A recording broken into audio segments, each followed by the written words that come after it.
All right, for my brief presentation here, I want to talk about some of the things that I've learned this week, the things that have stuck out to me. And I'm basing these based off of the questions that were presented each week. I selected some that were the most meaningful to me. So the first one, as you read about family history and outreach family education, the FLE, what capacity do you see yourself getting involved with strengthening marriages and families through FLE? And for this, I thought about how the FLE program is an education-based reform project. There are many struggles and issues in the world regarding family, and there are several methods for dealing with them. And the FLE sees the issue as there being a lack of education for how parents should act in raising their children.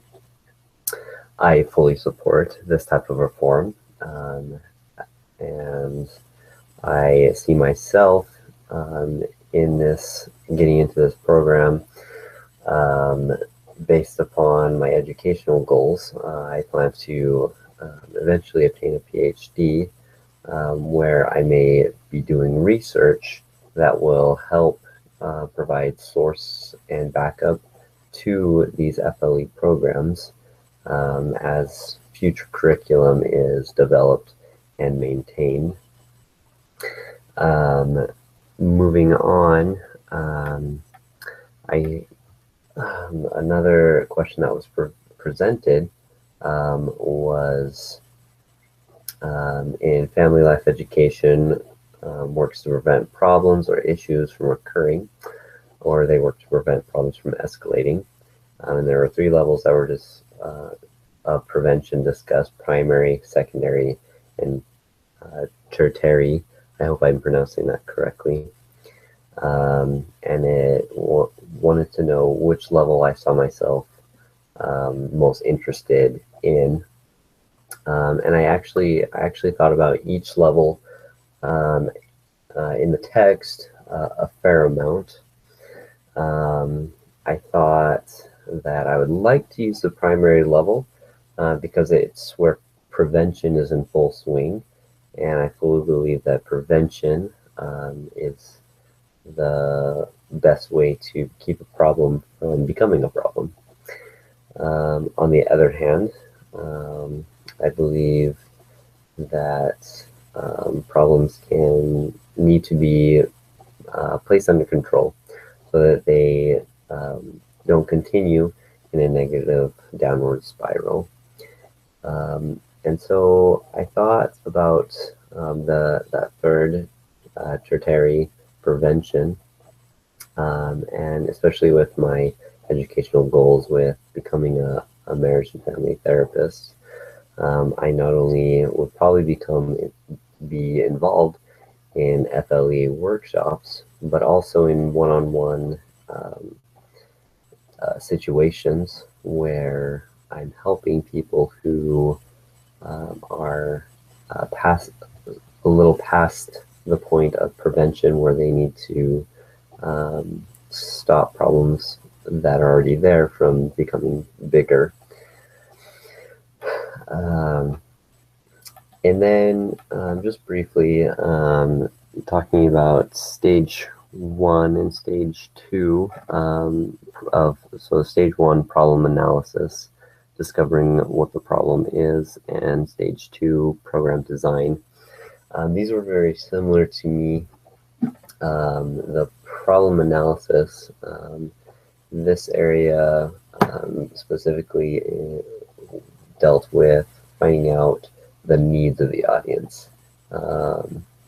And in this, I saw that if a program is not targeted to a specific audience needs, it runs the risk of being irrelevant to the participants.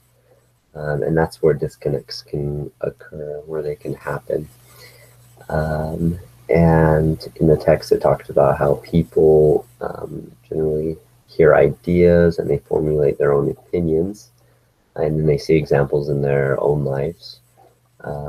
that prove those things that they've come to learn. And so if an educator comes along and teaches things that are drastically different, these people could discount them for being too far off from what they personally believe. So it's important to find out what the needs of the individuals in the program are, and then to find common ground that you can teach based off of, and then build off of that, teaching new innovative things that will help those people. And moving on, just the program design went really hand in hand with that, finding out what their needs are and then catering the program to their need.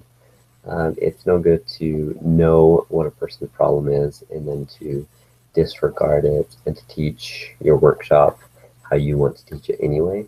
It's important to adapt that to the needs that you've learned. And then finally this week, in marketing,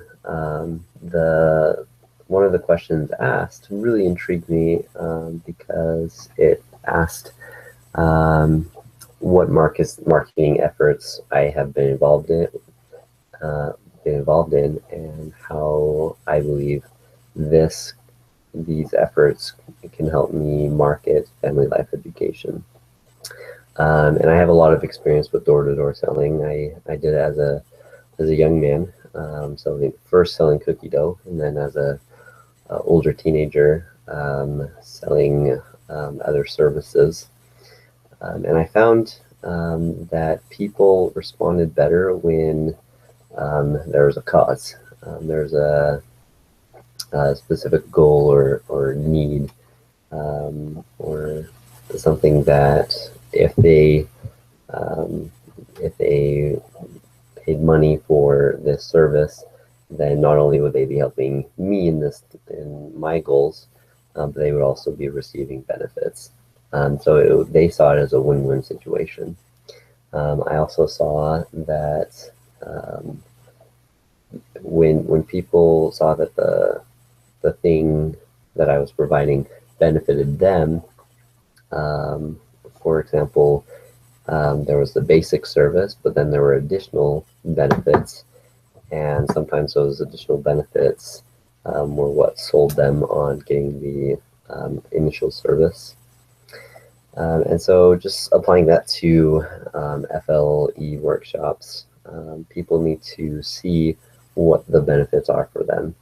And when they see that those benefits for themselves, they're more willing to participate in those workshop type settings. So I have hit my time limit and I don't want to take too much of your time, but these are the things that I've learned in the last few weeks.